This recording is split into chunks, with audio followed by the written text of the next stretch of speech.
Y'all don't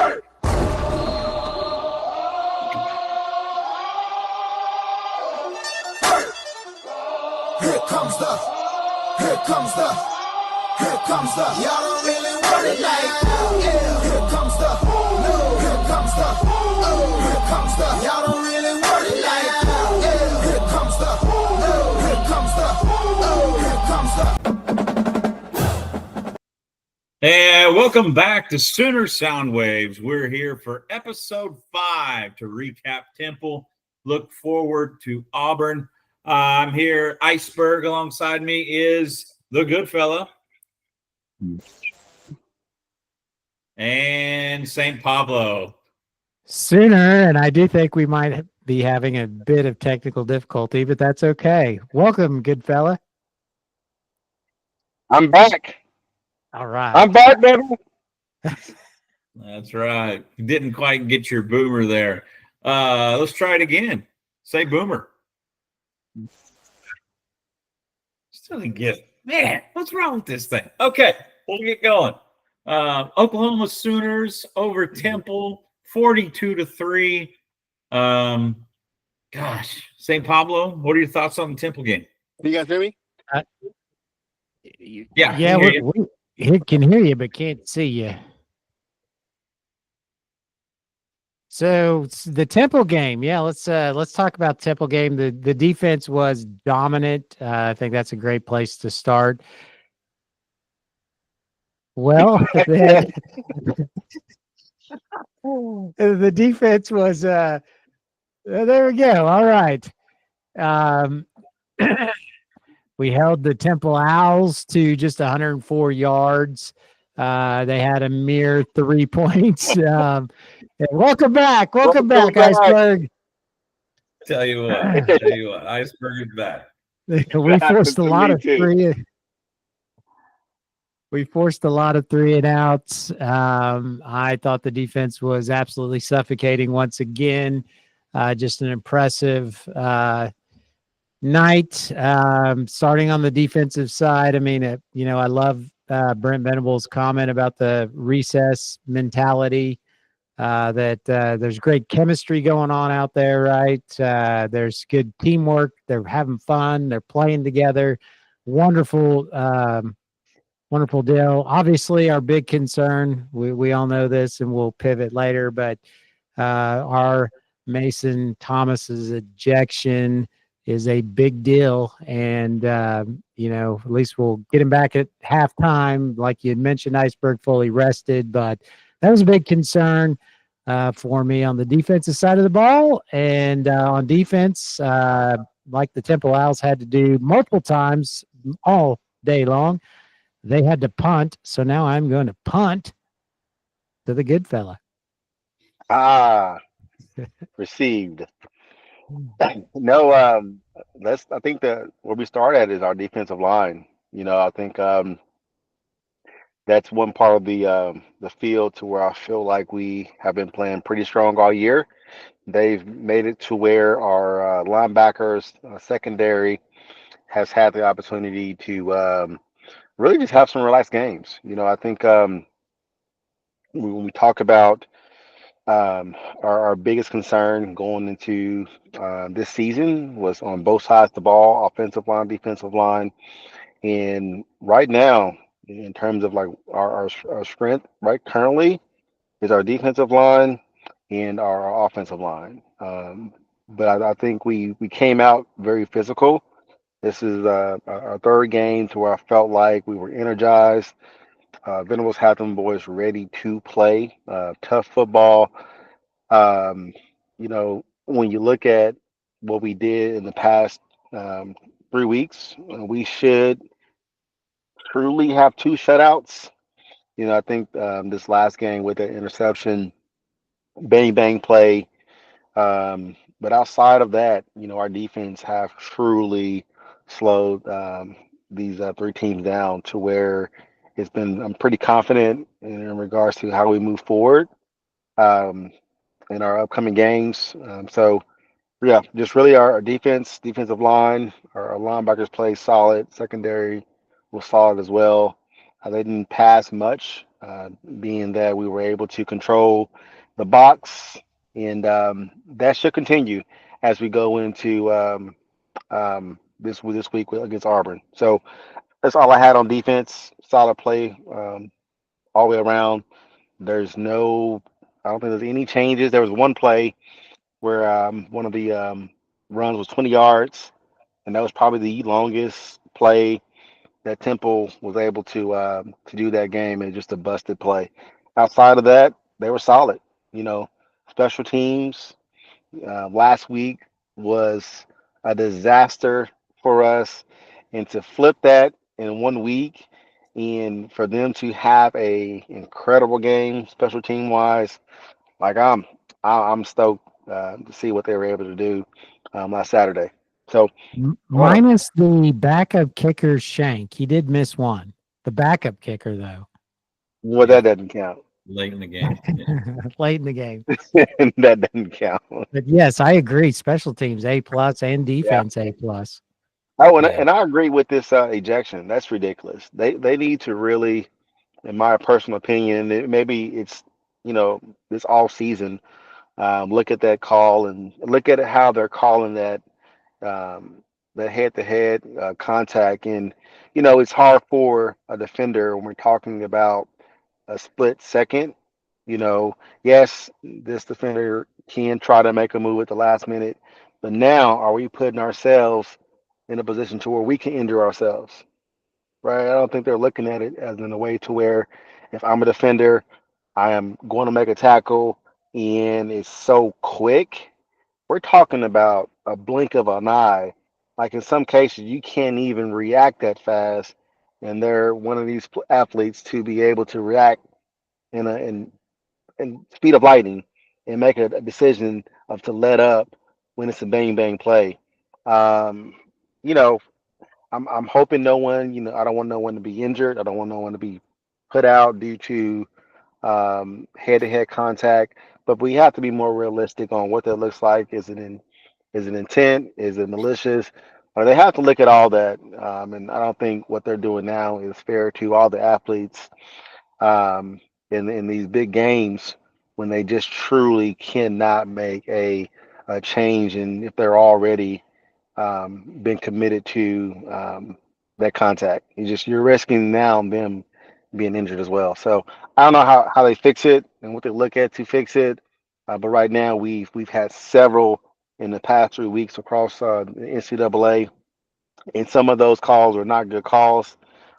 Even in our game against Temple, we had the Temple defender hit our receiver, and honestly, that's a head-to-head contact too that didn't get called. So either we're going to call them all or we're not going to call them all. But right now, they don't have it consistent, and it's unrealistic for the players to let up and those quick reactions. You just can't do it, and I don't know how they fix it. So Okay, he did that on purpose, Iceberg, because that's my rant right there. I love it. I agree. I haven't even got to talk about the game I yet. know. I'm going to step back, but man, I'm yes. So let me talk about the game, then we can go into the two calls. Okay. And for those of you that are wondering why we're so animated, we've been going back and forth about the two calls, being devil's advocate to each other all week via text message. So, my point on the game, and you said, both of you, I'm going to piggyback on both of what you said. Obviously, it should be 42-0, 42-0 realistically. The field goal that was given up was on the fluke of an interception that happened with the collision, that both of them fell backwards and the ball just happened to land in the defender's hands inside the 20. And we stopped them 3 and out, but that out ended up in a field goal. So realistically should be 42-0 in my opinion. Offense, I felt like showed more than the Mateer run. And, that's kind of what I was looking for. We had our first 100-yard rusher at a long time with Blaylock. And we didn't necessarily have to utilize Mateer's legs. And before either of you say it, I don't think it was scared I don't think we were scared to use Mateer's legs based off of what the coach said. I think it was just hey, we can beat you in more ways than that. And the one time he did pull it, he chunked a 56-yarder or whatever it was to the end zone, and with his feet. So that, for me, to see the offense be able to control a football game and actually have a 100-yard rusher was a good thing to see. One of the things that you said, St. Pablo, about our defense being suffocating, absolutely. Our front seven, front six or seven, realistically, just create so much havoc that there's not enough time for a lot of quarterbacks to do certain things. I think it'll be interesting to see how Jackson Arnold responds as we move forward to next week, and I'm sure we'll get into that a little bit. But the one thing that, and I know we keep talking about it, the one thing that really that kind of bothers me but doesn't is the lack of turnovers for this defense. And I know it bothers Venables too, but there's going to come a game when that's just going to break wide open. I really we hope it's this weekend. Well, it either needs to be this weekend or the Texas weekend. I hope we just completely expose Arch Manning. But so for me, this was a albeit, I don't want to say mediocre, but a complete football game. And on both sides of the ball, and as the good fella mentioned, special teams also, and got to see some backups get in there and get some playing time, which was nice to see. But yeah, the defense is impressive right now, and you're hearing a lot of people across the nation talk about whether or not this is the best defense in the SEC, or if it's not, it's definitely a top 5 defense in the SEC, and there's something to be said about that. So really excited about that. Excited to see Kendall Dolby back on the field. I know that was a big deal across the week. Had a season-ending injury last year. Came back and got 4 total tackles, all of them being solo, and even 1 tackle for a loss. So, here's what I'm going to shift into the targeting. Okay. And just let me start, and then you can go, and then I'll go, and we'll probably go back and forth for a little bit. I don't feel like losing R. Mason Thomas is as big of a deal this year as it would have been last year. We haven't seen him do the things that he's done, and maybe it's due to some offensive line schemes or something that folks are doing to try to keep him at bay. But I don't know that it's as big of a loss as a lot of people think it is. Yeah, we lost one of our D linemen, but in that position, we are so deep. We are so deep on the defensive front. And so, kind of what I said coming out of that thing was, yeah, it sucks. It's a loss. But man, he's going to be 100% coming out of the gate hungry at halftime, going against a lineman that's already been playing a half. He's going to be super, super energized to just get going. And I really look for him to have a breakout half. Now, the 2 calls. Let's talk about the R. Mason Thomas call first. I agree with you to a certain degree, good fella, but here's what I'll say, kind of in the same way that you said. I think we are approaching a time when we're asking defensive players to be unathletic when you approach the offensive player. R. Mason Thomas led with his hands. Okay, his hands are outstretched, and he made head-to-head contact, but he did not lead with the head. Like that to me should have been looked at and determined, the fact that he did not intentionally lead with his head. He led with his hands, and the 2 heads are what contacted each other. However, I will also say I did not expect them to overturn it after an appeal, and I don't know that they ever will, unless it's just completely blatant. So we can go with the R. Mason Thomas. Any other thoughts about the R. Mason Thomas targeting call? But I do agree, Goodfella, it is getting a little bit ridiculous. Well, I heard an interesting stat, just to real quick go back to the offense. John Mateer is a national leader, the national leader, 9 consecutive games with both a touchdown pass and a running touchdown. That's so impressive. I thought, yeah, wow. It's amazing. You said complete game. I did I did feel like there was a bit of a lull in the offense there about midway through the game. They did really well, but there did seem like there was a point when I think we did punt 2 or 3 times and we're kind of out. I know they have room for improvement there. Blaylock is the SEC Player of the Week, and he is phenomenal. I think he's only going to get better, and so I'm excited about that. But here's my issue with the ejection of football players. Like you said, I think what you do is you make defensive. This defense is so fun to watch. They're aggressive. You ask them to you make the game not as fun to watch when defenses cannot be aggressive, when they have to hesitate, when they have to think, I'm going to get kicked out of this game for, a certain penalty. And to me, that is not good for football. But my deal is I don't think you should ever kick these guys out of a football game or for the next, eject them, and then not let them play for the next football game unless there is just vivid evidence of leading with the helmet and that it looks intentional and someone is hurt. If no one is hurt on a play, why are we kicking all guys out as if that's going to prevent future injury? You're going to have fake injuries if you leave it that as a criteria. You're going to have people laying on the ground hurt because they want the other team to have a guy kicked out of the game.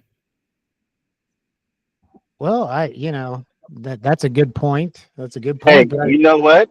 But it still puts a lot of burden on there. Go ahead. Yeah, sorry. Shoot. I'll say this. Are we getting to the point to where can we reconsider? Are we suspending athletes from a game, or are we going to charge them now? Are we going to fine them? They're getting NIL money now. So it's a good point.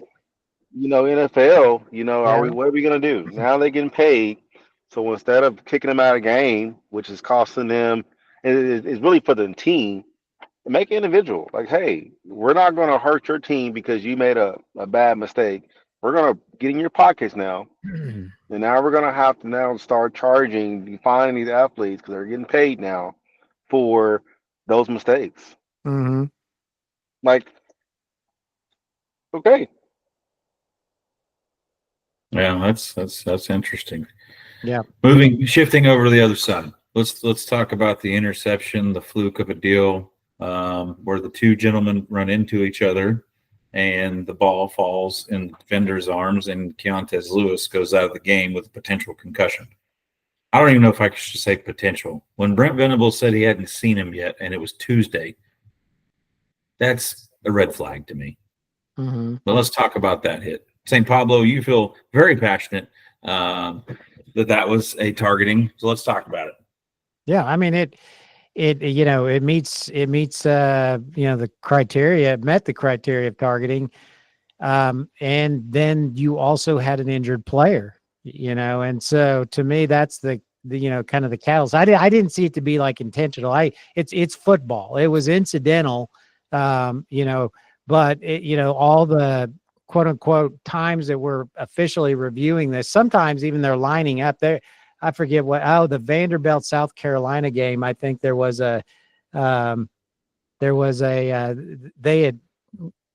had a new quarterback in because Sellers got hurt. I don't know if you guys saw that or not. Anyways, the new quarterback gets up. He passes the ball across the middle. He catches it. This guy looks like he's going to be gone for a touchdown. They blow the whistle in the middle after the catch because they went back to review whether it was targeting on Sellers.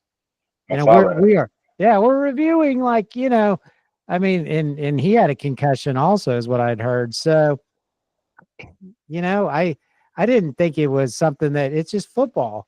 And, teach these guys not to lead with a helmet. There does need to be, I like this idea of maybe the financial penalty, but I mean, if so-and-so has a targeting call, well then this one to me was targeting also on Temple. And, but quarterbacks seem to get a little more special privilege. And again, in the South Carolina game, it was a quarterback issue. But those crossing routes I'd mentioned this earlier across the field, they're dangerous, Yeah. And so I don't see where, you can't even touch the quarterback anymore. Yeah. Was that play review? I'm trying to remember. Was that a review for targeting, or was it not even review for targeting? So it was so hard to tell. I don't know if it actually was reviewed because there was the injury. That, in my opinion, I don't recall them ever saying it was being reviewed, but it was, Yeah, there was a delay in the game because of the injury, and they were trying to get him off the field. right. Okay, I thought the same thing. They never said a review for targeting, so which is surprising, right? You just talked about it. They went back and they ran a play, Vanderbilt. They ran an actual play and stopped the play mid-play Hmm. because of review, and to not even review this potential head-to-head, it's got to be consistent. Right now, it's just so inconsistent. It really depends on who's officiating. I am curious to see which is it Big Ten. I'm curious to see which ones have made the most calls. Which group? Because they got the data, they got all the information. We just don't know how to Yeah. find it. I am curious to Yeah. see which which ones are calling it the most. So So as we're sitting here discussing this, I think we've probably answered our question. I think the difference, unfortunately, not saying it's right, is it's a quarterback versus a wide receiver. sure. Um, and I think as we've gone back and forth, with the interception one, there was no launch. He actually fell backwards, but there was head to head contact, and as Sam Pablo also argued, you could determine the receiver as defenseless. So if they didn't review it, I'm surprised they didn't review it. And again, it's hard for us to say because there was already the timeout going on with the injury. But unfortunately, what happened was we potentially lost one of our better wide receivers to a concussion or potentially worse, and we also lost 3 points that wouldn't have been there if it hadn't happened. Hmm. Anything else Yeah. on the targeting situation? No, that's it. I appreciate allowing to rant. I mean, Yeah, so yeah. I Yeah, don't have I think anything. I get better. yeah. All right, let's move on to Auburn. Goodfella, what are your thoughts on hosting Auburn in Norman on Saturday at 2:30? I'm gonna talk about Auburn, but I do want to say I want to go back just to maybe give me like 10 seconds just to say like offensively, like we look good as well, and I will say this tight end conversion that we have right now, it's getting even more impressive week by week. I don't know who this guy is. I don't know if he's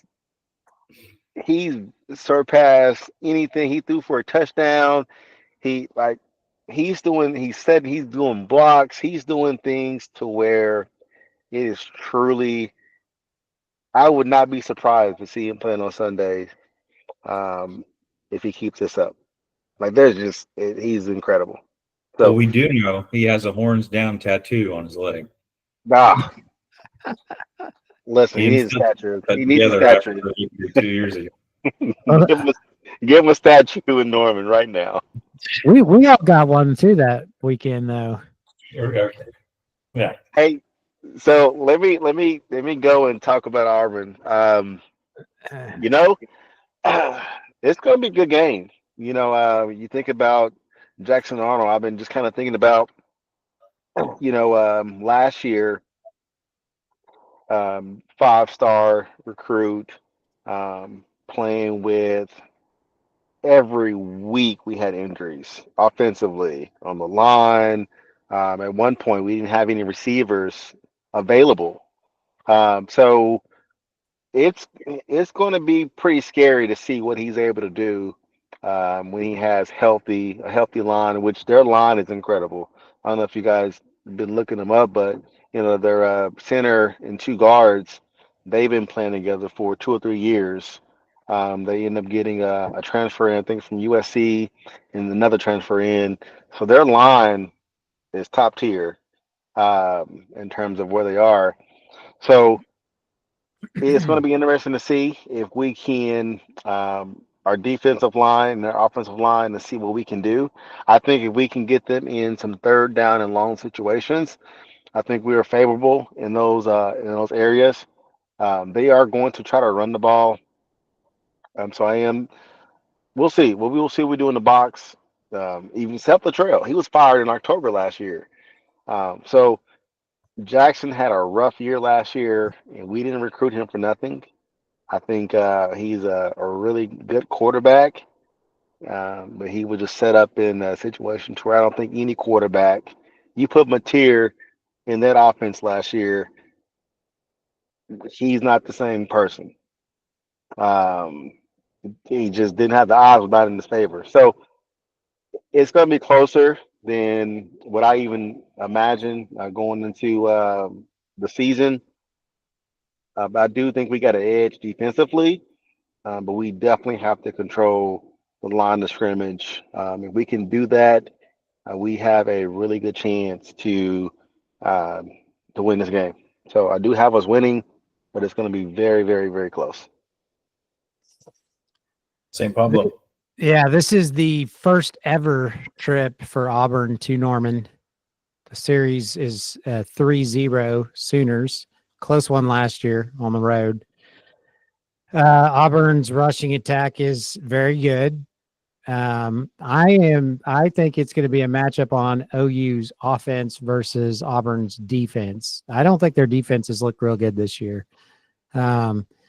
Jackson Arnold does have some, wide receivers. If you could get the ball to them through the air, they do have a good receiving core. So I think that part will be a challenge for the Sooners. But it's I like the Sooners in this one. I like the home field advantage. In fact, this is my lock of the week. I like the Sooners to cover the 6.5 in this game. And I think that OU, that place is going to be hostile environment for Auburn coming in. Obviously, like you said, familiar foe. We know what's going on here with that's the big storyline, obviously, right? And so, I appreciate you touching on that, Goodfella. This is a Arnold Jackson. This is an emotional game. This is the best game this weekend. This is by far. This is going to be a fun football game to watch. I do think that Auburn will be very competitive, but I am just not entirely impressed with their defense, and I think that the Sooners' offense has a chance to, come out at the first game of the SEC conference game and do something here. I think we're averaging 34 points a game on offense. So that's a challenge for any defense right now. Yeah, absolutely. I agree. So a few things from me. Venables is a smart guy defensively. He went against this quarterback every week last year. He sees what he sees. He knows what he knows. He's in his head, in my opinion. And so I have zero doubts that Venables knows exactly what Jackson Arnold's weaknesses are. So I think he's going to try to expose those. And I think Jackson Arnold knows that. And if we know one thing about Jackson Arnold, he's going to drop his eyes down. He's going to look at the rush. He's going to freak out. He's going to do something stupid. And so I really figure we're going to get a turnover or two this week. I think they're going to be game-changing, momentum-moving turnovers. However, I agree with everything you guys have said. Auburn brings in a balanced offense. They're going to try to run the ball. They're going to be balanced, but they also have the opportunity for big plays. They're a lot like OSU in terms of there are times when they will just drop back and chunk the ball up and see what happens. Maybe they get a penalty. Maybe their guy gets a contested ball over yours. Those 50-50 shots. And so that's going to be interesting against our secondary. Our secondary has been also one of our bright spots, this entire year. And in my opinion, this is going to be their first test. Bryce Underwood, true freshman, really didn't know what he was going to bring. With Jackson Arnold, we know, he's a 5-star recruit, but we've seen what he can do. He's thrown for 300 yards once as a Sooner against Arizona. So we'll see. I like the matchup just in terms of Venables versus Arnold, and how disciplined we've seen this defense be this year. And guys, I like our offense against anybody right now. I'm not as confident as you, St. Pablo, in terms of locking it. But I do have a good feeling about it. Here's another thing. The middle of Auburn's defense is young, from what I've been hearing. A lot of injuries too. Yeah, a lot of injuries. They got a lot of freshmen playing, and I've been hearing that the middle of that defense is their weakest point. And as Goodfella started this whole thing off with, we've got a pretty good tight end that can find holes in the defense. And so, I know everybody's been talking about Kanik. He's done a great job. This could be his breakout game. They could utilize the fire out of him just because of the inexperience in the middle of his defense. So it's going to be a great game, and I do agree it's the best game this week. It's the first SEC game for us. I think it's the first SEC game for Auburn, and just excited about what it has the potential to be. And again, I'll say it again. I really feel like this is the defense's first test. We thought that against Michigan, but I don't know how good Michigan is. One of the other conversations that we'd had, and I forgot even what my answer was. But off the podcast here, St. Pablo, you brought a pretty good question. Michigan versus Auburn in a neutral site, who wins?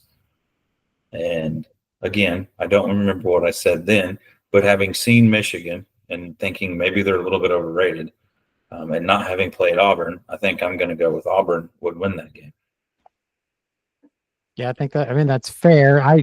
Jackson Arnold, though, again, his pass completions are those out, little out passes, not more than 10 yards. He runs the ball a lot. I mean, his pass completion across the middle of the field, even at Auburn right now, it's not a high. He's not seeing those guys. And as to your point, Iceberg, what's going to happen here. They know what's going to happen, but trying to stop what's about to happen. When that guy is blitzed and they're bringing the pressure, we saw what happens in that scenario. There's a lot of time holding that football, and he took a lot of sacks last year, and there's going to be pressure. But I think he will get his yards. I think he's a very effective runner. I mean, then they have a good run attack. Yeah, he will get some yards, but yeah, if you can put him behind the sticks early. I think it's crucial the Sooners get out early, and if the Sooners get out on top early, this thing could get nasty real quick for Auburn. Yeah, I'll say first and second down is going to be so important. If we can get them in third and long, we've seen the blitz combination and schemes that Venables have drew up with those corner blitz, and like if we can get them in third and long, and we can bring the dogs, we know what he's done last year in terms of under pressure. So I agree. I think there'll be a few interceptions. We haven't had a really big. Have you had any turnovers this year? I don't recall any turnovers yet. Or on the defense, defensively, we have 0 turnovers. Yeah, right. Almost had a pick six this past game. So this week we got to get a turnover. We haven't had none this year. So yeah, Jackson, you owe us one, and we're ready to receive it. Oh, okay. What did you say? As many as he gave out last year, he owed at least one. He does. What did you say about a pick six, St. Paulo? We were fingertips away, when they were on the 1 yard line and he batted that ball in the end zone. He was like fingertips away from the lineman. Yeah. I saw that. Yeah. I mean, it was like right there. So almost had it. Yeah. Okay. But on the offensive side, we have had turnovers every single ball game. Yeah. All right. Yeah. But we run a lot of plays too. Yeah. So, okay. All of us in the very beginning in episode 2 picked OU to win the game versus Auburn. both of you are quote unquote 100%, with OU being 3-0 currently. I had them at 2-1 at this point with a loss versus Michigan. I'm just going to put that out there. Let's go ahead and transition to locks of the week, which St. Pablo already prematurely announced his, which was 6.5, right? Yes, I have 6.5. Again, I think Auburn's injuries on defense are a worry, particularly since our offense is averaging 34 points a game. It's at home again for the Sooners. The Sooner crowd, the fans brought it against Michigan. There's even more emotion here, and I think again, if the Sooners get out early, watch out. Okay, and you last week had Georgia as a 3.5-point favorite over Tennessee. Yes, I did lose by half a point. That was a And crazy game. Did you guys it see really that? was a crazy game. Tennessee Yeah. should have won, Yeah. so you would have lost anyway. Dang field goals, man. And you saw the guy that got cold played, right? He had called in sick to work. Yeah, he called in sick to work. And he's the one Tennessee fan that they just kept holding the camera on that was stressing. And later, I guess, that's like he got cold played at this one. Oh, Lord. Okay. So St. Pablo drops to 1-3. Goodfella, what's your lock? Yeah, so I lost last week. South Florida didn't do me right. They ended up losing to Miami. Wasn't even close. It was a complete debacle in Florida. But you know what? This is my bounce back week. I'm not a fan of this team, so I will never be a fan of this team. I am going with Michigan All right. to beat Nebraska. I am not a fan of Nebraska. I don't think I ever will be a fan of Nebraska. So any chance I get to pick against Nebraska, I will. Well, So when you were in college at OU, you were part of that roughneck group that got into that fight with Nebraska, right? On the sideline. I don't recall. What are you talking about? So Michigan is a 2.5-point favorite versus Nebraska. Are you taking the 2.5? Yeah, I take 2.5, 3.5, 4.5. Michigan wins. Whoa. Okay, hey, write him down for the I'll take 2.5. If that's what they give me. Mine said 1.5, but it doesn't matter. 2.5, 1.5 is not. It doesn't matter. I heard Okay. 4.5. I like it. All right. I'm not the bookie. What did you say? I said I heard 4.5, but I am not the bookie. I like to stick with Vegas here. Keep it consistent. Gosh, this is a very intriguing game for me. First off, I had South Alabama plus 25.5 last week versus Auburn. Felt like Auburn was potentially looking ahead of South Alabama, and the 25.5 points were too much. Turns out it was.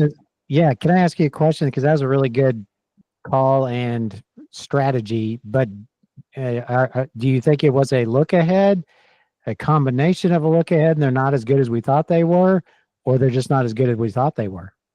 How about both? I think it was a combination. I don't think they took them seriously. I think, they were potentially looking ahead. It's a directional school in the state that they are in. And so, that's kind of where I was at. But I also, I would agree. Maybe Auburn is not as good as what they're cracked up to be. I think they beat Baylor late, I think, in week one. But anyway, that moves me to 2-2. This one's interesting. Illinois is in the top 10. Am I correct? Yep. Yeah, they're sitting at 8 or 9. They traveled to Indiana this week. Indiana's favored by 6. I'm going to go with Indiana, favored by 6 over Illinois. To me, it's an upset. It will be an upset, but it's a Vegas favorite upset, which is interesting. And so that game's intriguing to me. I do think Illinois is overrated. I don't see how you can go from as bad as they've been previously to all of a sudden in the top 10. Not sure what everybody's seeing. But Indiana favored by 6 over Illinois. Can I tell you I like that Vegas upset? Can I tell you my upset? Yeah. OSU's going to lose to Tulsa. Hey, I'll be in attendance tomorrow. Oh, yeah, Well, yeah. Friday. I'll be in attendance in front of my big screen. That's an intriguing game to me. I mean, I think there's a lot of energy in Tulsa right now. I think, what are they, 2-1? And there's a lack of energy in Stillwater. So my only concern is that I believe it's in Stillwater. Mm-hmm. Yeah, that's a tough place to play, especially for a smaller school like 13 Tulsa. and a half spread. Yeah. OSU. Yeah. Hey, you know what, though? Let me ask you this.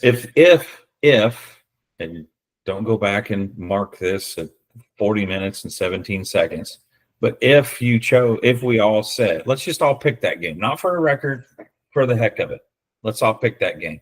St. Pablo, and it doesn't matter, okay, but St. Pablo, negative 13 and a half, Oklahoma State versus Tulsa. What are you going to choose? Tulsa wins. Tulsa wins. Okay, Goodfella. I think OSU got something to prove. They have to win this game. They have to cover the spread after getting beat by Oregon.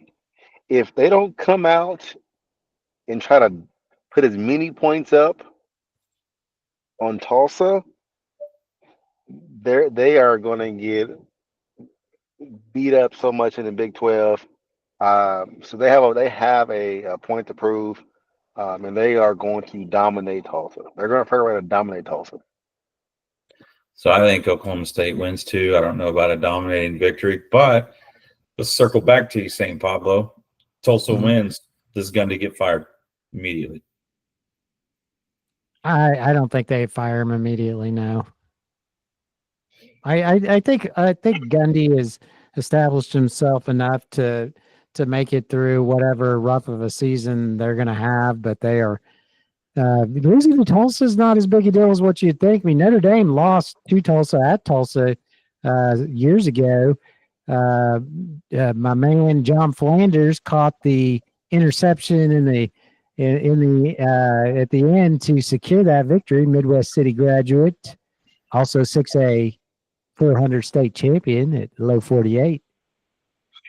Hey, let me jump in here. I think he loses. I think he loses his job after this season.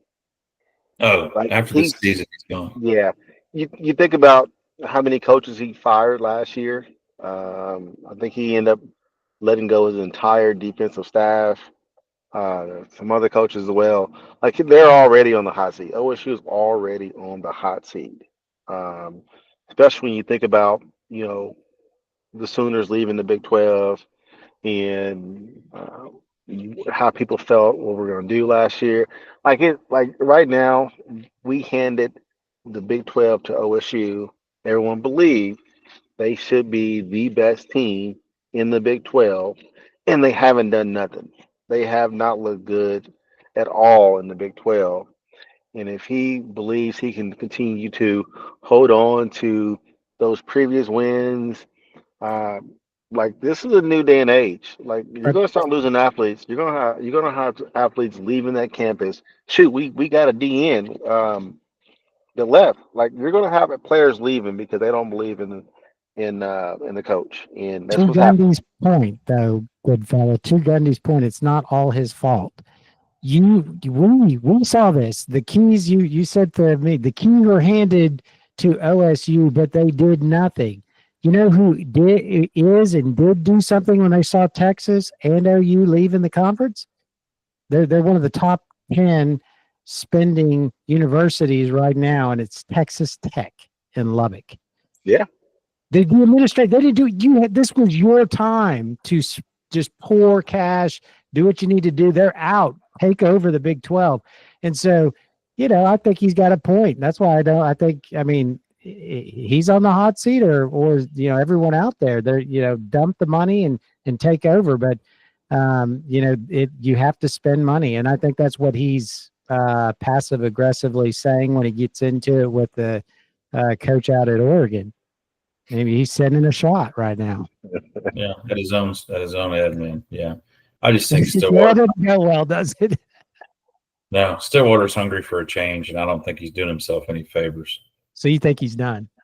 I think he's done after this year, unless he has just a complete turnaround. Well, but your scenario, if he were to lose to Tulsa, do they fire him immediately? The only reason why I don't think they would fire him is both coordinators are brand new. Yeah. I think kind of saves his bacon a little bit. But I think if he loses to Tulsa, his job is definitely done at the end of the year. Which coordinators in most on the hottest seat? There was a 69 points given up, and then only 3 on the offense. Yeah. But I don't know. I mean, I just think Stillwater's hungry for a change. Yeah. So we'll see. I'm looking forward to watching the game. It's a Friday night. Local high school football team that my son plays for is actually on a bye week. So I'm going to watch college football on Friday night. I'm excited. So Awesome. All right. Goodfella, any final thoughts as we head into Auburn? No, my only thought I have is, again, this should be the best game this weekend in terms of where's game day at? Do we know where game day is going to be at Saturday? Miami. Where? Miami, Florida. Oh, that's a good game. Miami against Florida. That should be a really good game. Not as good as this game. It's not, but it should be a game to where Florida, if they do not play defense, man, you talk about losing a job. We're going to be looking for a new coach in mid-season. I want Billy Napier to get a shot at Texas. I think that's going to be his. I need him to last until Texas, and then they upset. I just think that'd be so cool. No, but I think it should be some really good football happening on Saturday. I'm actually excited about this OSU game on Friday. To have them to have this week 4 and a Friday night game. It should be pretty solid. But I think our defense, again, I'm going to go with our defensive line. They have to really compete with that offensive line. If we can hold them and put them in third down and long situations, I feel good about our Venables and the defense and him being able to scheme up some things for Jackson Arnold in regards to pressure. This is the week we get a defensive touchdown. We will have at least 2 turnovers, and we cover the spread. We win the game, and we are going into Kent State. Is the bye week Kent State next? Is it a bye week, or do we go into Kent? We get a bye week, and then we go to Kent State. Okay, we're going to the bye week, 4-0, healthy, Kent State. And I'll just We go or they come here? No, they come to us. Okay. They come to us. Pablo, final thoughts? Yeah, the Sooners just, I mean, I love it. Have fun. Let's go have some recess and let's let the home crowd have. Yeah, let the home crowd have recess. Let's go crazy. We I don't want to say that to me it seems like they're playing with desperation. Like I love it. We've got a lot of home games. We need to win these home games, secure that spot so we can have that shot at a college football playoff. And however that pans out for us, you may see a college football playoff in Norman. Keep it up and let's keep rocking that stadium. Wow, yeah, let's hang on a second here, fellas. I'm hearing a defensive touchdown. I'm hearing hosting the college football playoff game. That would be nice, but recess.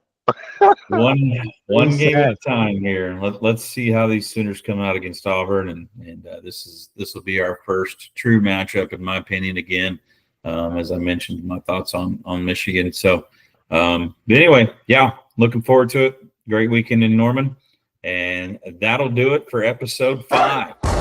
Thank you all for joining us. We'll see you next time for episode 6. Boomer. Here comes the Texas. Here comes the y'all don't really want it like Here comes the Here comes the Here comes the y'all don't really want it like